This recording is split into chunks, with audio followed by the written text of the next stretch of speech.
Well, hello everyone, and welcome to Council Checkup. We have a bit of a pleasant surprise for you today. Our Mayor, Blake McCutcheon, seems to have other duties elsewhere, but we are very privileged to have with us two guests, both of whom have been on before, but not for a while. Our Deputy Mayor, Brian Hedley. Welcome, Brian. Thank you. And our Senior Councillor. Yeah, see right here. Yeah. Murray Parrott. I almost forgot your name. Isn't that terrible? How long have we known each other? Since kindergarten. Yeah. Yes, that's right. Not my kindergarten. That would be going back further than even Murray. Jeremy and Amy. That's right. That's right. So welcome. And lots of things have been happening, and we'll get to hopefully a lot of it. But I think we'll start with you, Murray. One of your purviews or one of your portfolios is public works, correct? Correct. And there's lots of things that have been happening in the public works forum. We still have the aftermath of the flood and certain things there. I know one of the topics that Blake and I always bring it up to him. He always goes, "Oh, Don, I'm not sure. It's sort of there. It's coming." The gasifier. We've talked about this before. Where are we at now?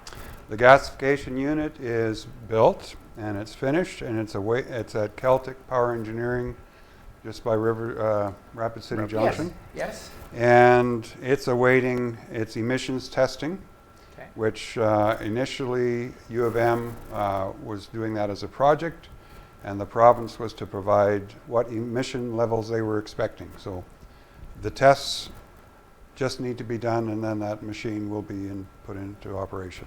Now, just go back over it. So it's new technology to North America, right? Yes. Okay. It's been in works in Europe for a long time. And so, what really remind our viewers what it does?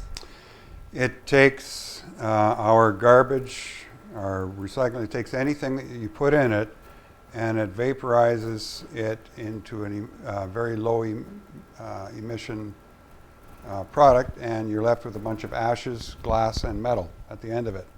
So the temperature level is quite high. It's a secondary burn. And you can buy outdoor furnaces that do a similar thing. The secondary burn, so your emissions are very low, and you're getting all the heat units, the BT units, out of your furnace. So this is a very large scale, and it can even take the currently compressed and buried garbage from the cells. There's a certain percentage of water that is allowed, which I can't remember right now, but technically speaking, we could start emptying our cells if we had a large enough gasification unit. So, and in gasification, it is a burn. It does burn it. It's a flameless burn. It's initiated with flame, and then it's, because of the superheat, it's like kind of like a chemical reaction, but I don't want to get into the details because that's not my forte. Yeah, okay, but what will happen is it's the bottom line is the emission. Yeah. Reduced emission, and it's got a fairly large capacity. Well, they can put a 4-ton grain truck worth of garbage in at one time. And how long would it take to That gasify is it? unknown to me. Okay. There are actually, all those things are being tested, and of course, the moisture level, the type of product that they're putting, and that's all going to bear on it, and they're going to be doing logs on all the different styles of products. In Eli, they have one where they're burning old grain and old sawdust and that. So they did their tests based on those products, but they can't take garbage in their machines there. So yeah, so it performs a similar function but on different materials. Yeah.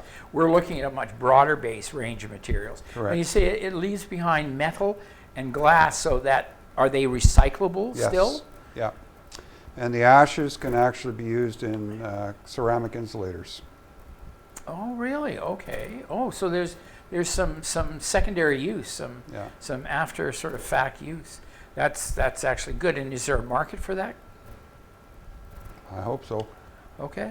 Yeah. Okay. But everything's marketable. You just got to find Find it. Yeah. Okay. So at least I mean, we've been waiting a long time for this, so at least we're at a point now where really you're saying we need to know what the emission levels are the province expects and whether or not it meets it. Correct. All right, so, I know, everybody periodically says, so what's happening with Park Lake? What can you tell us about what's happening with Park Lake? Right now, it's in the engineer design stage with the federal disaster, or the flood disaster system program, and the engineers are presenting a scenario as to how to put her back to original. And we're going to be looking at that as a council in depth, and then the province needs to approve it, and then away we go and put her back to normal. So are we looking at just replacing what was, or is there any sense of expansion or that kind of thing? Putting it back to normal. Yeah. Okay, putting it back to normal. Okay, that's a very cagey answer. So in regards to that, similar in terms of basically a green space, not for a highly recreational use. There will be a regulation berm meeting all government standards and a spillway meeting all government standards to hold back the body of water at the level that it had previously been. Okay. However, there's a small little spot of it where the reservoir is going to be plunked into it. Is this the reservoir? Water reservoir. Okay, to increase our capacity, right? Right. Because I know Blake's talked about doubling the current holding capacity, and that's where that would go. Right. Just that Park Lake was a gem because it has an incredible amount of clay, which clay base is needed. Yes. And so it's providing a perfect site. You know what? It's really nice that we're not going to lose that. It really was a really nice green space feature here. Lots of people went. I mean, they weren't canoeing or doing that kind of thing necessarily, but it was just a nice place to be, and it really complemented that whole Park Lake sort of atmosphere, the bird sanctuary there. It's really nice to hear that we're going to get that back again. And it tied in with, in the fall when the wild ducks and geese would come in there, and you have your bird sanctuary there. Yeah, it was a very pretty spot. Yeah, because lots of people, myself included, would go down and watch the geese come in. One year, this is anecdotal, sorry, but I saw they spiraled. It was actually a spiral. It was amazing to see. So glad to hear that. All right, how's our bike park doing? That. Multi-use bike park. I mean, it really got a lot of accolades and support last year. They'll be putting in more trees. There's a volunteer group, the bike club, helping with all the maintenance up there. We have a hydro seeder for planting grass, and trail maintenance has been ongoing. So as far as it goes, last night Councillor Pudlow announced a bike program.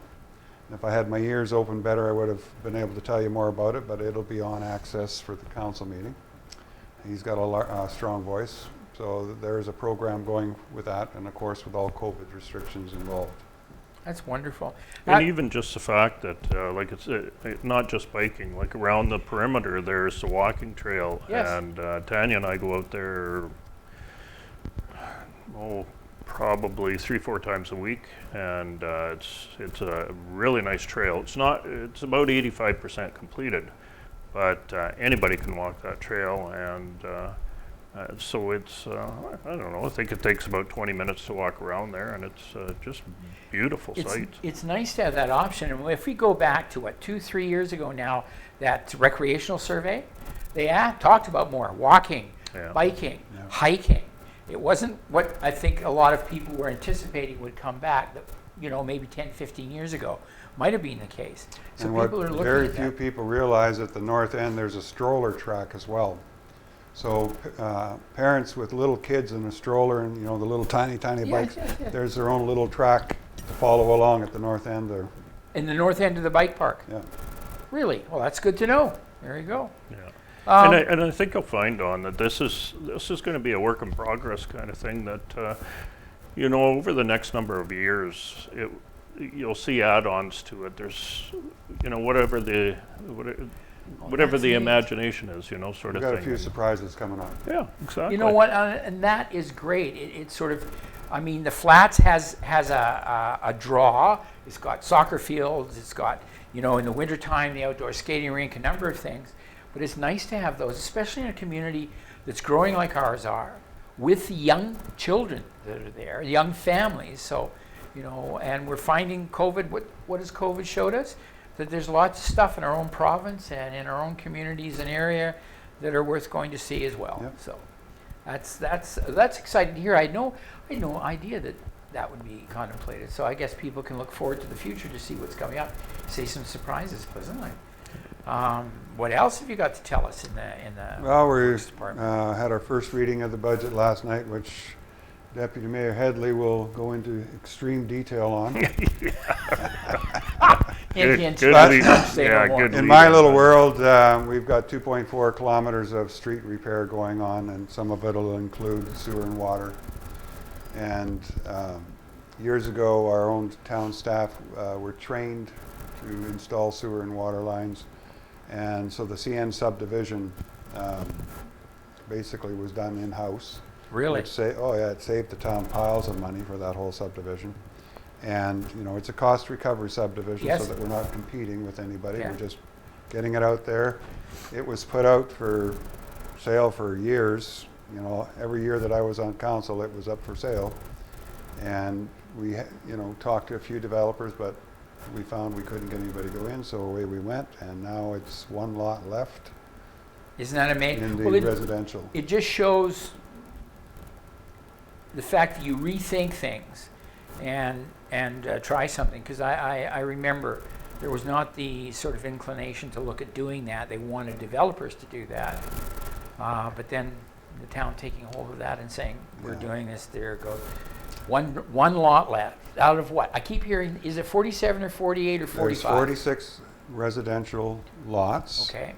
One of them is left, and it's an RT lot, which means you can put a duplex on it. Good heavens. Now, there are some commercial lots there, correct? Yes. And is there more space out there, or is all the space in the CN property now sort of subdivided and ready to Well, go? it's all subdivided.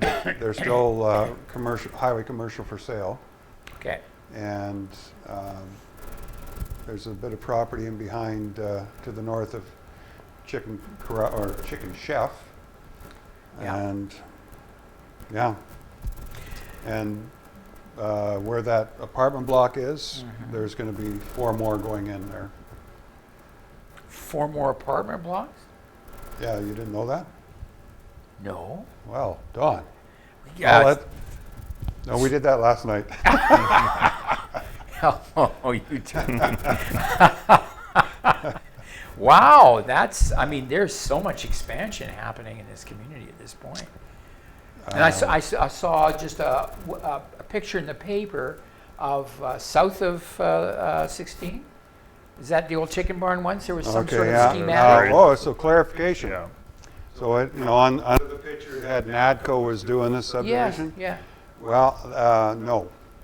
No, I called up the banner and let them know that they need to retract that. I called up the Bray family and let them know that it's being dealt with, and NADCO, we know we're not doing it. Yeah. However, we've offered to help them, and so sometime after seeding, we'll be hopefully meeting with the Bray family and letting them know all the hoops they have to go through that we ended up going through with our subdivision. So they're more prepared. Oh, there's so many changing variables Yeah. that it's now taking a long time to do subdivisions. I started in October on 2 of them, and one was finished a month ago, and the other one is still at property registry right now. So.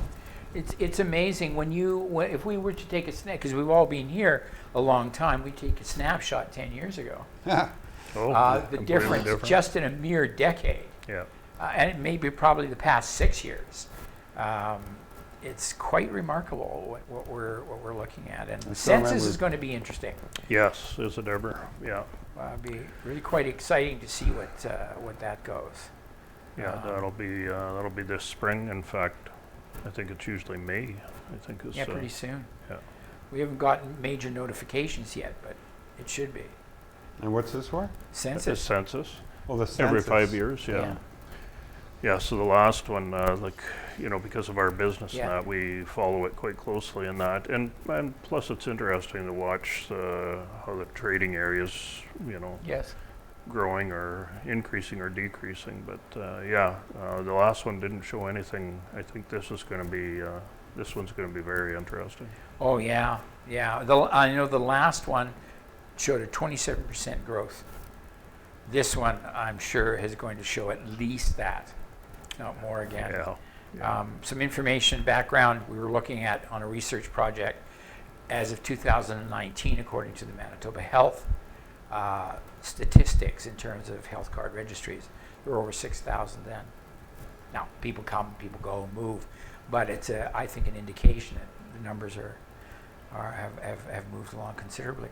So that, if that's a potential, there's another, I don't know how many, I didn't read the full article, don't know how many lots that could take, but it looked like it would be a fair number on that south side if it comes to pass. Yeah, it's south of it, but that property is already owned by Lilyfield, and Stonecliff is building the properties. So it's not like they bought more property just recently. They've always owned that.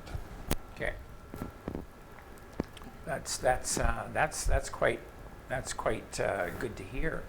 Other building, new building's going to happen after all these years. The RCMP. Oh, that's going to be his. Okay. I can RCMP now building, remain yeah. silent. You have nothing more to add from your jurisdiction. I have the right to remain silent. You're Anything gonna I can exercise do your say right. will be held against me, so he's talking. Well, before I leave you, okay, since the last time I saw you, your general comments about how you feel things have been going with the council. Everybody, you came in on a particular mandate. Are you feeling that, things are working in that direction? About progress, are you pleased with the kind of progress that's happened? Just I'm general proud comments. of our council. I'm proud of our town staff. I'm proud of our community. We have been working like a team all along, and we're working as a region, not as an isolated community. Really, talk a bit more about the regional perspective. By region, what are you sort of generally referring to? Anything within, I would say, probably a 60-minute drive we consider region. Okay. And we don't survive without our region. Our region supports us, we support the region. There are things that we can do for other communities, like Evergreen Technologies is a large setup. And there are a lot of smaller municipalities, rural municipalities, whose garbage facilities, refuse facilities, do not meet current standards. And so there have been approaches to Evergreen for people to come in. And so those are being explored. We look at, even with our economic development officer, she doesn't have blinders just for Neepawa. It's the region.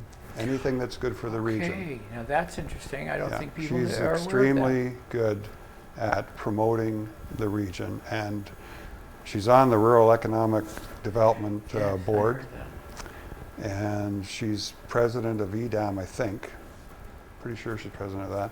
And she's got the Yellowhead Economic Corridor going from here to Russell. She's phenomenal. We have so many, totally awesome people in our positions.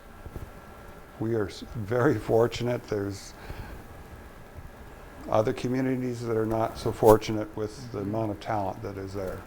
Well, things seem to be happening, and certainly Blake and I have had the discussions about, you can't have it run a deficit as a council, and what that means in terms of you may have money aside for something, but then an emergency or something you didn't foresee comes in, and you have to shift money around. But still, things are being done. It's nice to hear about road repair. I think a lot of people are going to be excited, and we now have a asphalt recycler, right? Yeah. Asphalt heater. Heater, and so can do hot fill instead of cold. Yeah. But the thing is, you don't want to put a pretty surface on a street and then 2 years later dig it up for sewer and water. So Yes. there's a strategic plan to move ahead so that we're doing sewer and water, then street, and move along that way. So some residents may feel, well, our street is in worse shape, but your sewer and water might be better. So we want to So I see what you're saying. hit the sewer and water ones first, hit the major bills first. There's realignment of sewer and water and gutter drainage. Yes. So all those things have to come into play. It's not just making the street look pretty. So while you may say, we've got more potholes on our street than that street, but they're fixing that street, it's probably because the sewer and water are far worse shape, need Yeah. that fixing first. Yeah. Yeah, Okay. you go through and have this nice, beautiful black street, and then Yeah. you rip it up because you have water main breaks or that. You know. Oh, I know. Yeah. Okay, I can understand that. That's good to know. So to test out what streets need to be resurfaced, we all put on roller blades and we rollerblade around, and whoever gets someplace. I they don't- saw the video. So anything else? That's quite a complimentary comment you're making about the council and the staff. Well, you know what? We are very fortunate. I've seen a lot of things. Like I'm on AMM. I get to see a lot of things, and there's so many communities helping out other communities. It's great, and we just happen to be all of the above. Excellent. That's good to hear. All right. I'm going to sort of shift to you because you obviously wear a number of different hats. A few, yeah. Yeah. So let's pick up on, because we sort of asked you, but you referenced Brian, the RCMP bill. So I know that's been something that's been on the books for a while. What happened? Well, I guess it started off, I think in 1986, Mary, was the original one. And so, over the years and that, as standards change and you need to be looking at upgrades and that, just basically that facility has become outdated. And through the process, I think, I'm not sure, I should have looked over my numbers better, but I'm going to say within the last 10 years there's been work started to start looking at a new facility and what it would take. It really started ramping up, I think it was 2018 when things really started coming forward and started looking at, okay, what kind of footprint is needed for Neepawa. And as you've got a growing community, you can't just, you have to make sure that, when I say a footprint, there's got to be something to be able to take it from, in the next 25 years. Yes. Okay. Yeah. And so along with that came a lot of planning, and that came up with a design. And, I enjoyed opening the fire hall because you could talk about every detail about it, and Yeah. you could go through and show people and everything and that. But with this being an RCMP build, there's a huge amount of security measures around it, and so there's a lot of confidential information. It's not going to be quite as much fun talking about this. It's exciting for the community, but like I said, there's a lot of security about a design and what it's going to look like. And stuff. yeah. So we gave away pulled the rabbit out of the hat and showed what a potential exterior look of the building would be, and But the rest will be, yeah, and I can appreciate that, and I think everybody can. There needs to be a level of security. yeah. It's going to be meeting current, plus anticipating forward-thinking standards. For sure, It has to. And the fact that, well, of course, now with the new fire hall where it is, it's going to be situated beside it, correct? Yeah. Which makes perfect sense to have both those emergency Facilities, yeah. services. Yeah. Right side by side. They already share the gym, I Yeah, didn't exactly. understand, which I think was a smart idea to Yeah. build that in. So, because they're often working together, Yeah. makes good sense out there. Of course, quick access to the highway. You're not fiddling with downtown traffic. Yeah. Yeah. Yeah, no kidding. And it, as you look in already to talking with the members, there's an excitement amongst themselves, good. and You know, when you're looking at recruiting people, new facilities, you know, whether it's our retail businesses around town, myself, I'm used to, we have a new facility of, you know, whatever nature.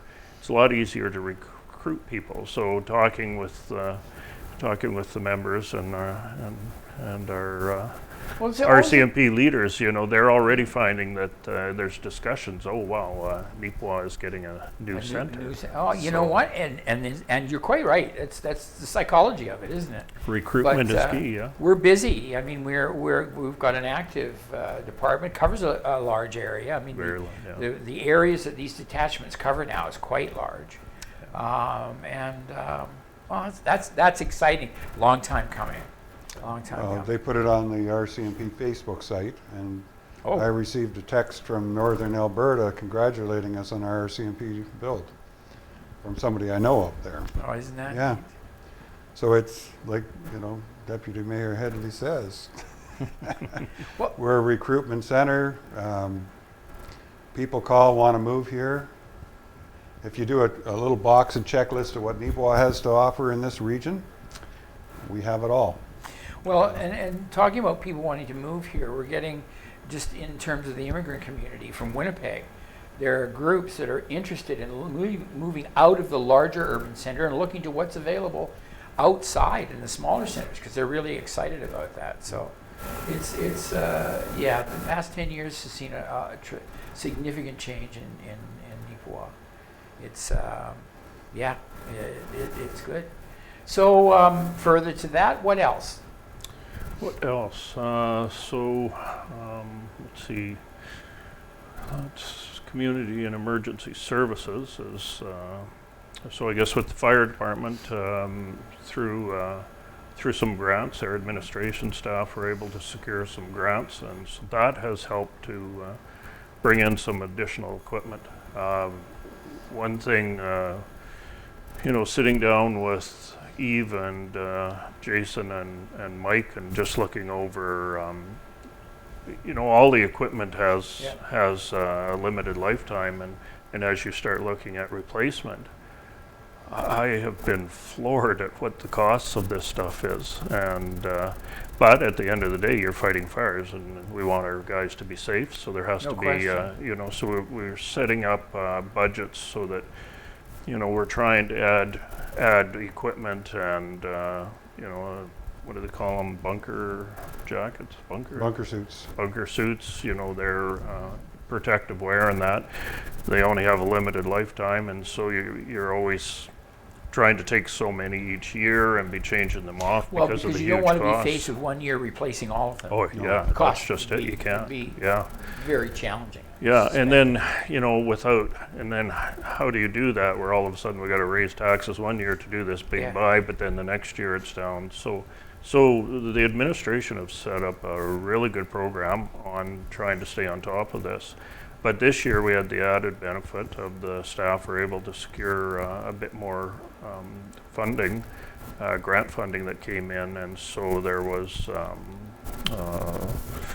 Zodiac, Jaws of Life, and a dryer sensor. unit, And a heat sensor. heat sensor unit for being able to scope into the walls where you can. Is there fire going on Yeah, inside and that kind of thing? so you come into a building, Yeah. and they absolutely used that the first unit they had going into a community fire and seeing through the thermal scanning it going up in the wall, but they were able to see that it was over top of them as well.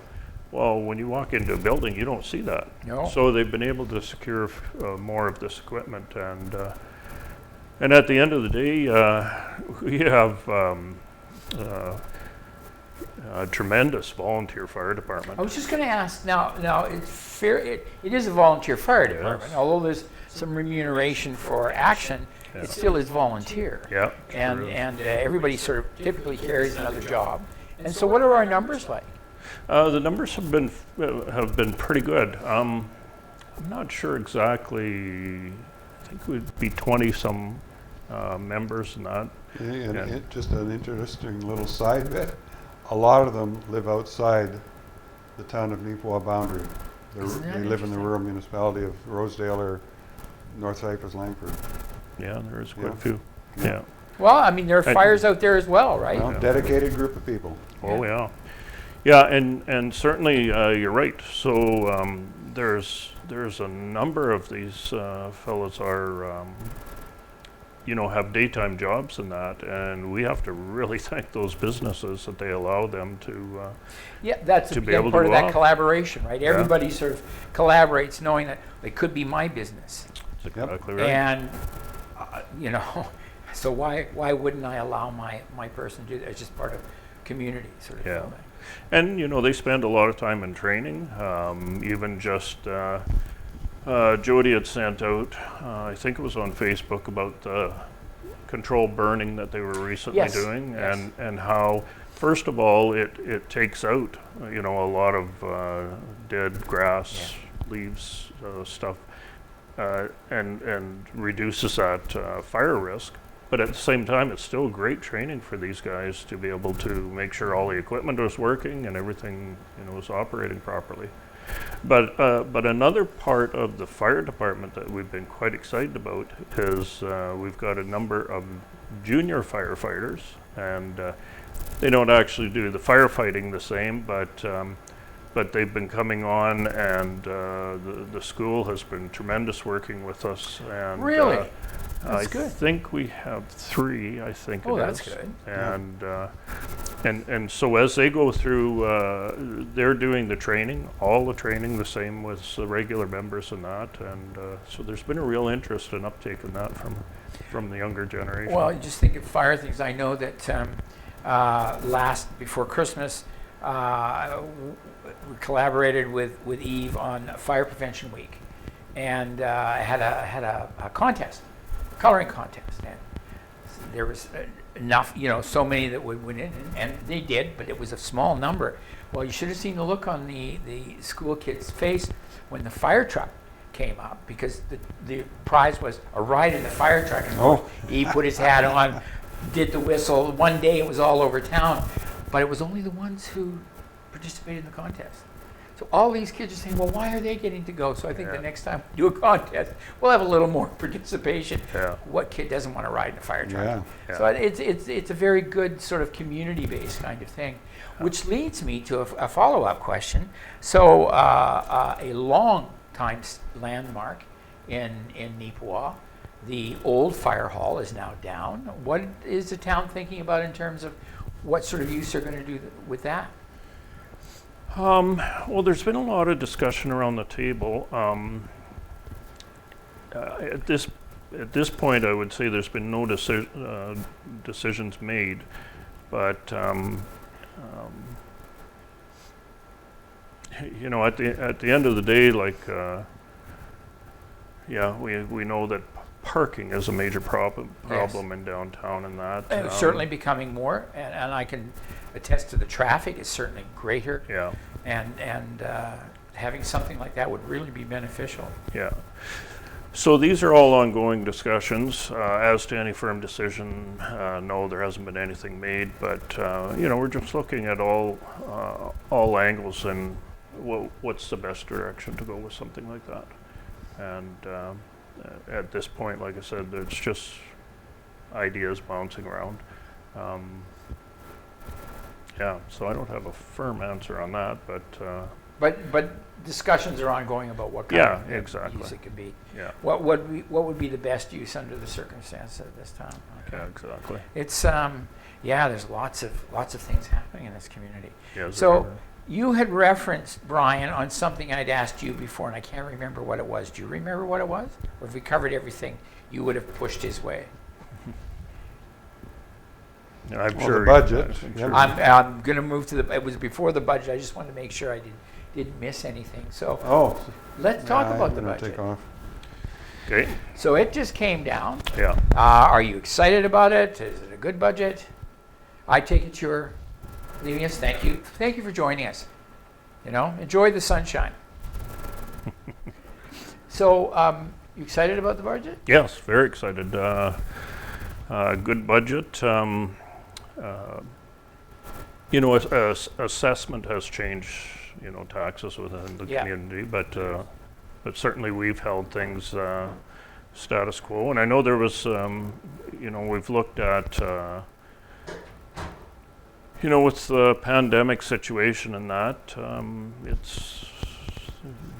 last year was difficult on people, and I would like to hope this year's going to be better, but it's not starting off that way. So yeah, budget-wise, it's people with an increased assessment will see something, but for the most part, I don't think there's going to be you won't see a lot of changes there. And yet, we seem to be able to get everything into as much as we could look at for the budget. As Murray said, the streets, there's a lot of street servicing there.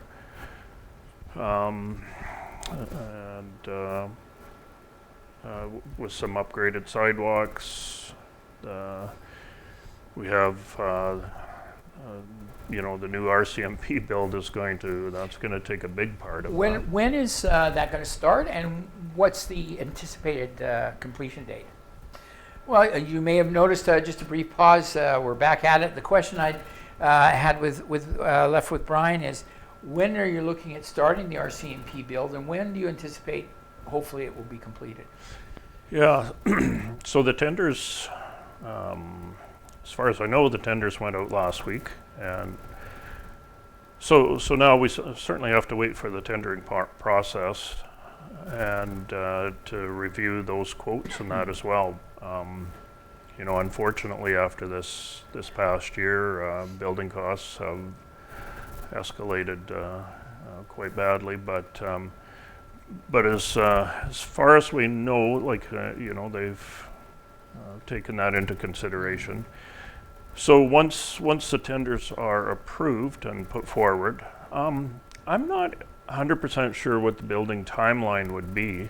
There will be a timeline built for project completion. I haven't been privy to that, but just as in any building project, I would presume that if we get going in the next month or so, everybody says, yeah, it'll be 6 months for completion. It's never 6 months. And No. That's the optimism. Yeah. Quite often it probably, and I may be speaking out of turn, I may be completely wrong, but I would say it's probably going to be a year to get it built and up and running. Yeah, and I think that would be reasonable. I mean, given weather, given availability of supplies, all kinds of things. So that wouldn't be outside of the realm of reality.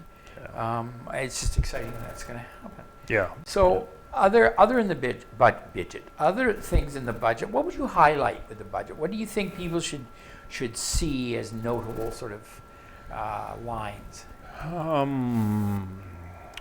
Well, we've talked about the RCMP build. We've talked about the additional fire equipment. We've talked about the streets.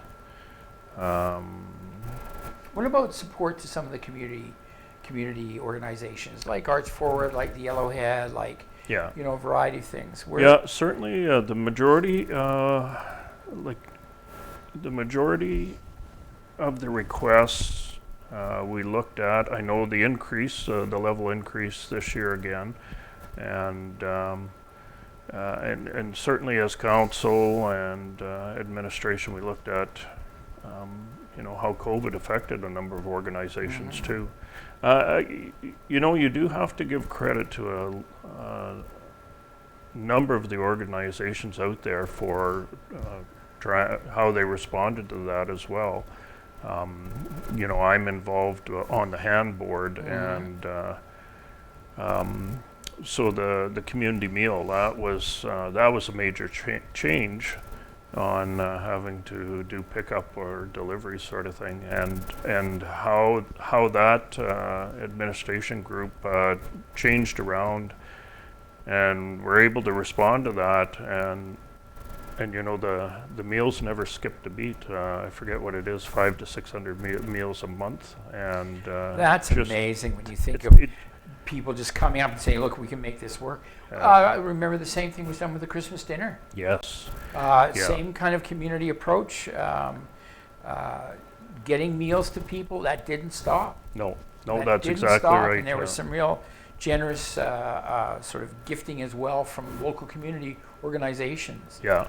In addition to the food. Yeah, and the Kin Club and Hand went together with Mittens for, it was a senior gift basket sort of program as well. And all of that, there was so many people were saying that, let's face it, there are a pile of people in isolation right now. Oh, and yes. so many people were so thankful that, like they're not able to see family in that. But to get a gift like that was, that meant a lot to a lot of people. And many of the seniors were, thank you, it's so nice to know that the community is looking after us as well. Yeah. So I found, I really enjoyed being part of that group this year. I know we were part of the Christmas dinner thing as well. And simple, everybody did their part, but it just felt good to be helping and sharing and that kind of thing under these kind of circumstances. Yeah. What else in terms of the budget? Like, are we looking at any increases with regards to? I know that we've talked at time, Blake and I, swimming pool. There's a thought of, do we expand it, a splash pad, that kind of thing. Any of that thought? Good point. Yes, so there has been, there is money going to a group that is doing a design and development for the, not as much the flats, but more around the pool, the recreation area and that. Okay. And coming up with, I guess a plan for things. So this year we need to look at, after the flood last year, you think about the amount of things that have affected Neepawa the last little while. It's been incredible. So now, because of the flood last year, part of the soccer fields were ripped up, so that has to go back into place. But then it's piecing out. And as I go into this, one of the things in the past, not quite 25 years that I've been here, is I was always probably a little bit critical of the town on, what's their long-term planning and that. Now, one of the things that I come to realize is that there always has been a lot of long-term planning, but the last 10 years, there's been more an effort to come out with the plans for recreation plan for the community. Mm-hmm. And so when they went through and did the surveys and that, you're right. The information that come back from that, having grown up in Hamiota, a sports town, I would have been the first one to say, okay, this is all going to be about hockey and baseball, and for it to come back, walking and hiking trails and biking trails and as being the priorities, and being able to implement that, have that facility out there, free to anybody, like that in itself is amazing. So the recreation study surprised me, but through that, then it showed the direction. Okay, here's where you start going to do a master plan for recreation for the community and that. So without that work happening in the background, you can't go forward. Like I said, I would have thought, okay, we need the new outdoor skating arena for hockey or something, and so it changes the direction of things. So yes, there's a lot of planning going on for the recreation, and we also know that the change rooms, the building for the swimming pool, there's accessibility problems. So certainly that has to be looked at as well. And there's... Well, I think with regard, I know that I've talked with Blake, the bottom line is, everybody says, indoor pool. But when you start looking at the statistics, not about building cost is usually not your biggest expenditure when you're looking at something. It's that ongoing cost.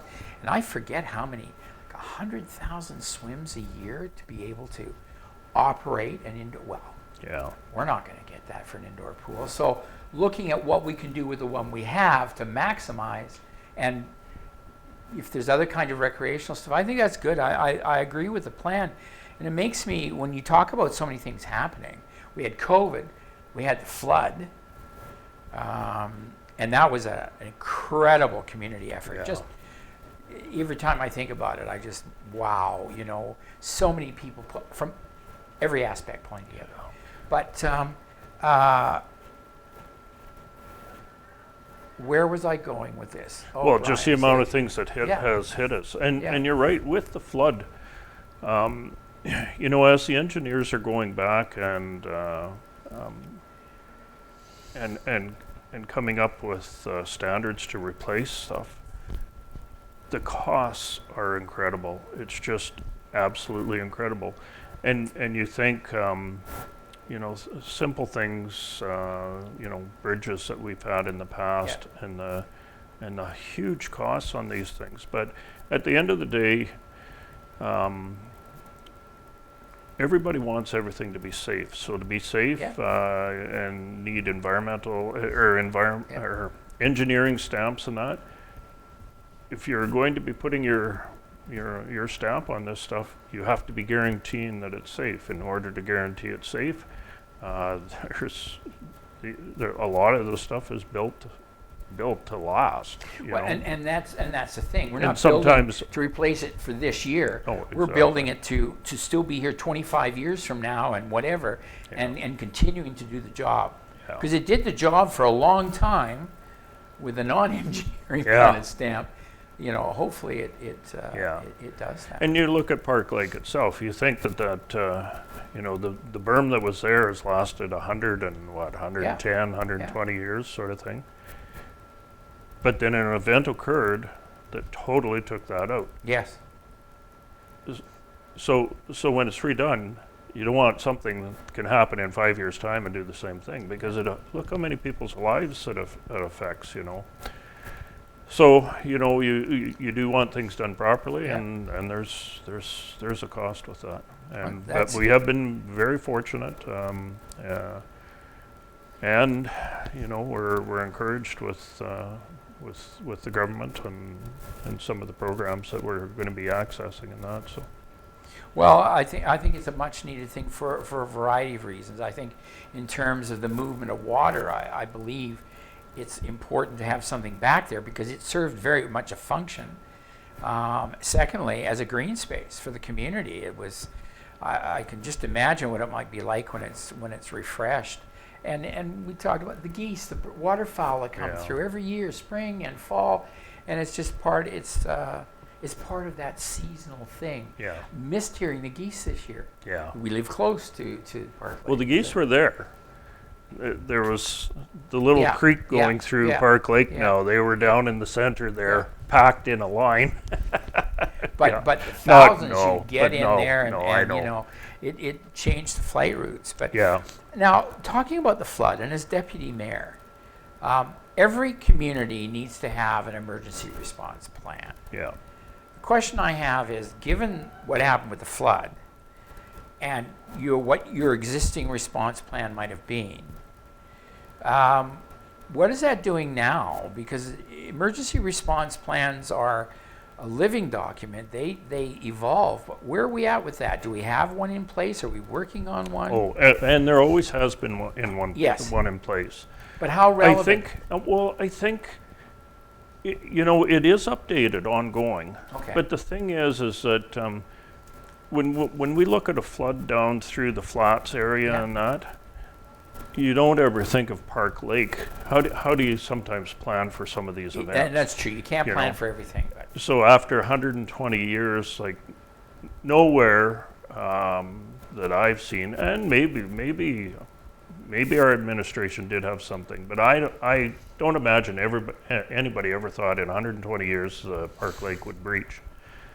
So now that it has done that, you have to realize the town has put in a lot of additional berms. There's a lot of yes, a around lot those put houses in down place there, around in the that. water, Right. because we were very lucky the water treatment plant didn't get to. Exactly. So that would have been a major impact. So, first of all, when it happened, You know, I have to give our administration staff credit because for as disorganized as sometimes it looked, it was extremely organized.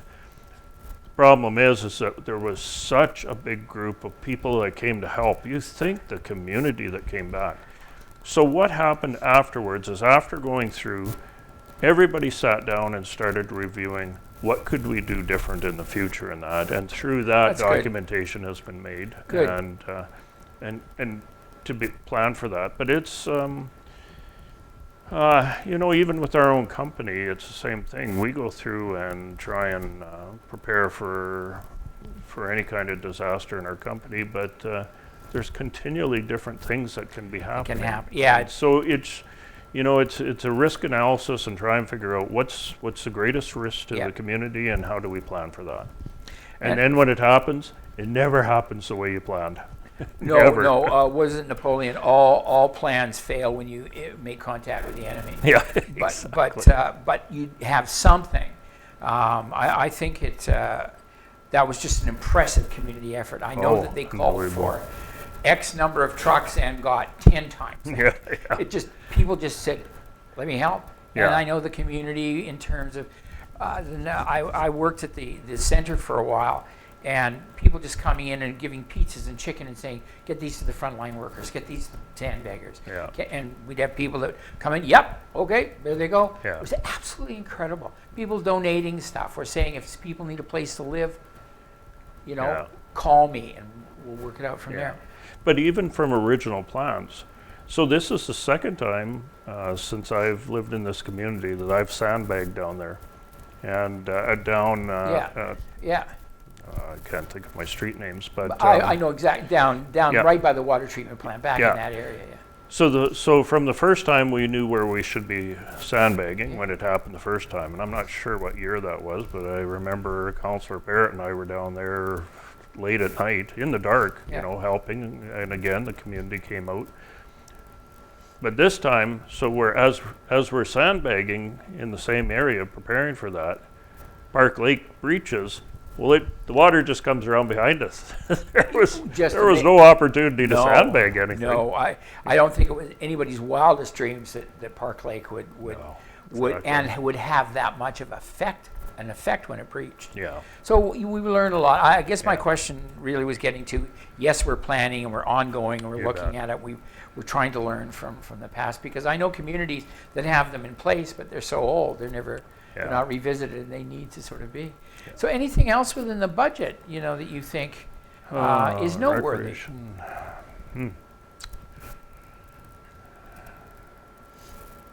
Oh, I'm sure there is. All right. There's simpler things like, okay. you know, we've spent, was it the last 3 years upgrading the Christmas lights in the community. And yes, I, for one, have just really enjoyed seeing the additional color through the streets and that. This year, I think we actually finalized. I think the last ones will get changed out in that. But, you know, when you drive down the street, mountain, and, you know, at night and Christmas time and that, it's very pretty. So, you know, simple things like that you forget about. It all costs significant money. The cemetery.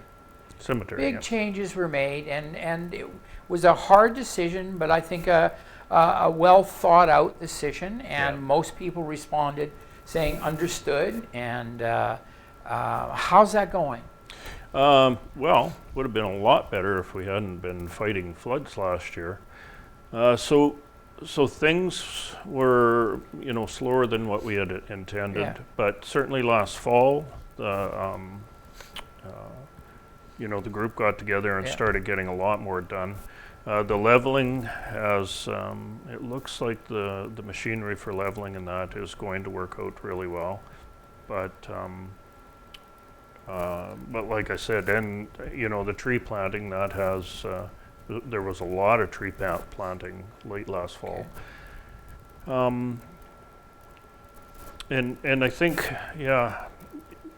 that will gear up more again this year. But like I said, there was there's so many projects, and that flood really put us behind last year.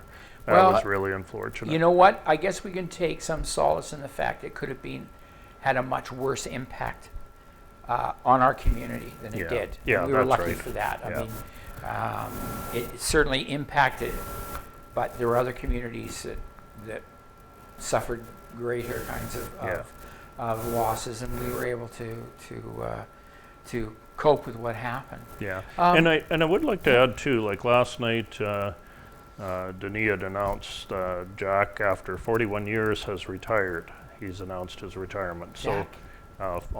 At cemetery, that worked the cemetery. You're kidding. And How many years? 41 years. 41 years. So that will be on the council, but you know, Jack has done such a terrific job down through that cemetery, and you know, worked hard, and so you know, we all realized that changes had to be made, and and Jack worked along with the changes in that as well. But you know, when you think that there's a man that has just dedicated a large portion of his life to that particular Yeah. vocation, it'll be hard to replace somebody like that yeah, who just knows exactly. all the ins and outs of. Yeah, and the love that he had for it Yeah. too, you know. Yeah. You can't work at a job for 41 years and not love And what not you're like doing. your job. Yeah, you're exactly. right. You're right. Well, listen, I'll then finish with a question that I asked Murray. So this has been your first go round Mm-hmm. as a municipal leader. Yeah. How have you found it? I have thoroughly enjoyed this. I wasn't 100% sure what to expect. You know, being involved with business in the community, and certainly the way that we operate our business, I have found that there's a lot of similarities. The town is run extremely well. We have, and Murray's right, our administration staff make things so easy. We have a really good council. You know, everybody is, we work together as teams. So myself, every co-op I've been in the past, I've always built teams and worked with teams. And I can see we have a great council team group, but that works with the administration staff, and you know, everybody operates as a team. There's we bounce a lot of ideas around. There's a lot of discussions, and but it's such a respectable, positive group. And as you can see around you, there's a lot of great stuff happening. Yes, and true, there is stuff, highly visible stuff behind the scenes. I think something like this is very good because it allows an opportunity for people who are causing or affecting that kind of change or growth to talk about it. Yeah. Had some great discussions here about the lagoon, about, you know, the things with all sorts of other stuff. So And you think everybody expects water, sewer, good streets, you know, but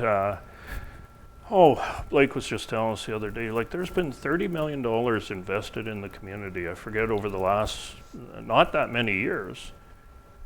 And a lot of it is water, sewer, you know, and now this year Yes. streets and that. Yeah. And so everybody kind of expects that, and then they look for additional frilly items as well. But that's your expectation. yeah, if you don't have water and sewer and your streets, Yeah. those are the three basics. Yeah. You need water and sewer to operate your home and Yeah. family, and streets sort of get around. And it's And very in a interesting. growing community, Well, we are, and we've grown fast. real fast. I suspect we're the fastest growing community north of Number 1 Highway. Yeah. It's just exponential, and there's no sign. Once COVID quits and we have more movement, there's no sign that's going to stop. No, I agree. So anyway, I've really enjoyed having you here. Yeah, Glad to thanks see a lot, you Don. again, Yep. and catching up on things, and with Councillor Murray as well. It was just very pleasant. So I'd like to thank you all for tuning in to Council Checkup this time. My guests were Councillor Murray Parrott, who left us because he had a 1 o'clock meeting he had to be attending to, and as an old codger, it takes him time to get prepared, so he left a little bit before. And our Deputy Mayor Brian Hedley, thank you again for coming. Thanks a lot. And thank you all for tuning in. Remember, if you have any questions at all you'd like me to ask the guests to come here, please just contact the office here at NACTV. They'd be happy to write it down, and I'd be happy to question the people or tender the question to the people sitting in these chairs here. So once again, enjoy it. It's April. We should be having April showers, waiting May flowers, but I guess we'll just have to deal with the April we got. It's going to be warm today, warmer tomorrow, and then cooler on Friday. Exciting times in Manitoba. Have a great one. Bye for now.